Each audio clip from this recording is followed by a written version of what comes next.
Okay, so hi guys, welcome back to the PC Grim Reaper computer channel. Today we're going to be taking a look at one of these cheap Chinese knockoff clone consoles. This is one that is clearly ripping off the PSP, and not very well, I might add. The directional pad, not D-pad, analog stick, that's it, is very crunchy, so not very smooth. You can hear that, you can feel it as well. It's really cheap and nasty. And some kids are screaming, so yeah, what we're going to do today, as of recent, the Raspberry Pi 4 has been released, and it's toting new specs, quicker CPU, a load of other stuff. Apparently it has dual 4K outputs, which is quite impressive for a single board computer running a Broadcom chip. So, I shouldn't be waffling on, but what's the point of this video? So today we're going to be taking this apart. It actually is not a bad system, it's just very janky. Like when I was playing one of the games that's pre-installed is Super Mario Brothers. I noticed it's really sped up, like incredibly sped up. Like you can tell just by the way the music sounds in the game, and it sounds like it's like 2 seconds ahead. I don't know how to explain it, but if you've ever played with clone consoles, you know what I'm on about. So and this console is pretty much useless anyway. There's only about 6 or 7 games installed already, and they're all basically things that can be emulated by better machines. So yeah, like for instance a Raspberry Pi. So while I'm going to talk about this has a fairly decent screen. I can't really turn it on because the internal battery is dead in it, and I have to get a power cable, and the longest micro USB cable I have is really short, so I have to pull a power strip up on top here. Sorry about that. So what outputs it has a trans flash card at the bottom, which is an SD card. I'm assuming not for ROMs. It has a media player built into it, so I'm assuming that's what that's for, and it has music capabilities as well, so that's what that's for. There's a camera on the back, which is terrible. It's worse than the cell phone camera from about 10 years ago, so yeah. Face buttons don't feel too bad, but there is some crunchiness, as you can tell. The analog stick is really crunchy. It's like someone put a bowl of cereal on a controller. So shoulder buttons are clicky, but not in the good clicky sense. They just feel cheap and nasty. So I'll basically get into this. One feature it did have, which was quite cool, it had TV output. You could get some RCA cables and hook it up to the TV. So I'll just stop rambling on and actually get into this thing. So I've got a very tiny screwdriver, as you can see. The screws in this piece of junk are really small, so we're just going to get inside it. So if you can see my hands. Okay, we'll just peel this bad boy back. Don't know if I'm going to jump cut this or not. So, that out. I think so. This thing isn't bad, it's just very poorly implemented. The thing I want out of this is the screen, because the screen doesn't look too bad, and if it's an off-the-shelf component, which I'm actually thinking it is, I reckon we'll be in for quite a fun time using that as a Raspberry Pi screen, because I do have my Raspberry Pi 3 up in my closet. Not closet, shelf. I have it on my shelf, and I want to actually do some things with it. I've always wanted one of those, I don't know if you guys have ever played Call of Duty Black Ops 2.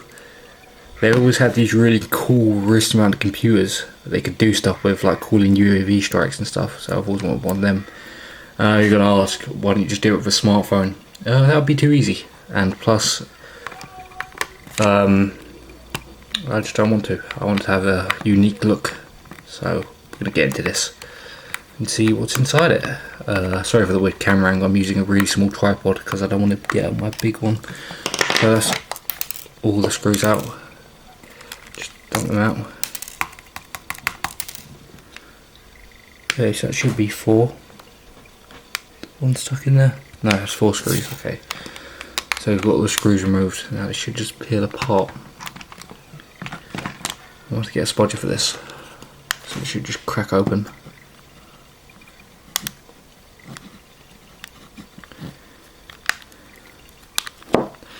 Maybe some tweaking to get it to twist open.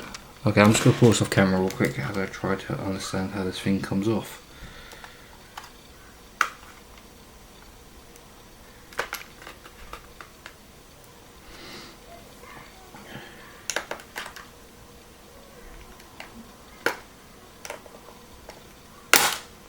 Okay, we've got it peeled off.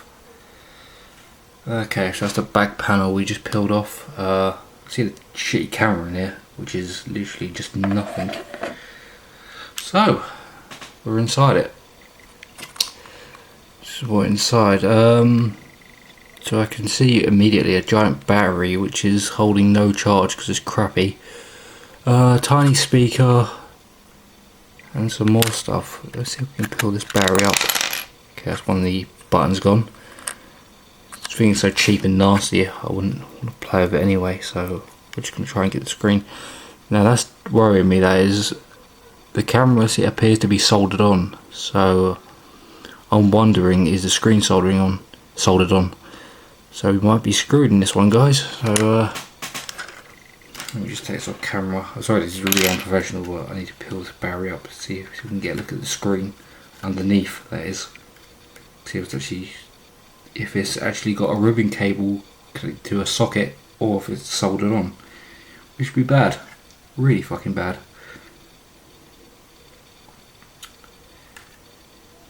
Okay, so it's looking like I can just peel.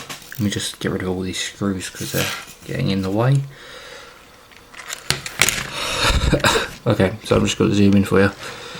It looks like there are some screws around the perimeter I can just undo, and then this whole thing should just peel out. So we're going to undo those now. We're going to see what else is inside this thing. Okay, so we've got a revision number, that's actually quite good. Don't know what Chinese company would have mass produced this because it's a very janky design.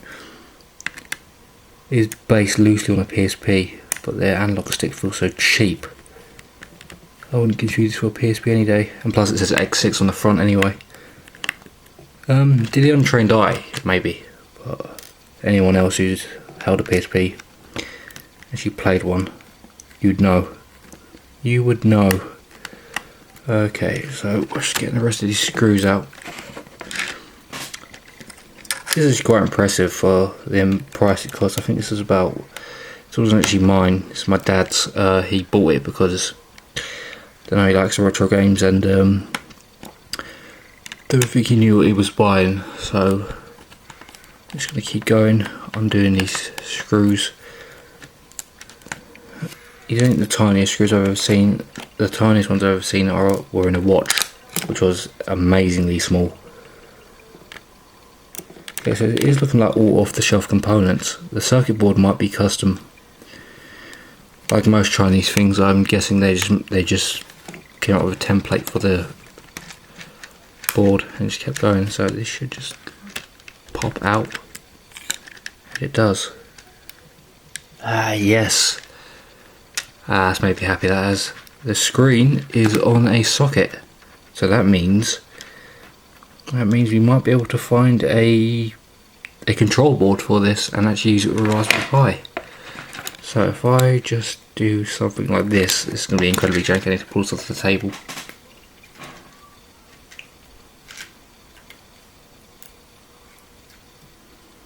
There's a model number on this somewhere. We can get a control board for the screen, so that would be quite good.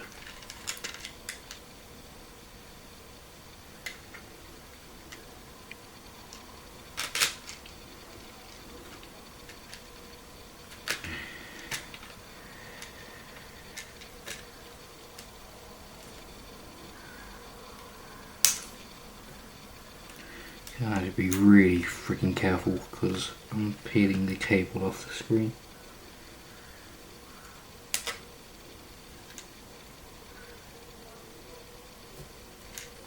How does this bad boy come off? It looks like a pull down one, so if I do this, so if you're not seeing this, guys, I'm very trying to concentrate, so there we go, got it.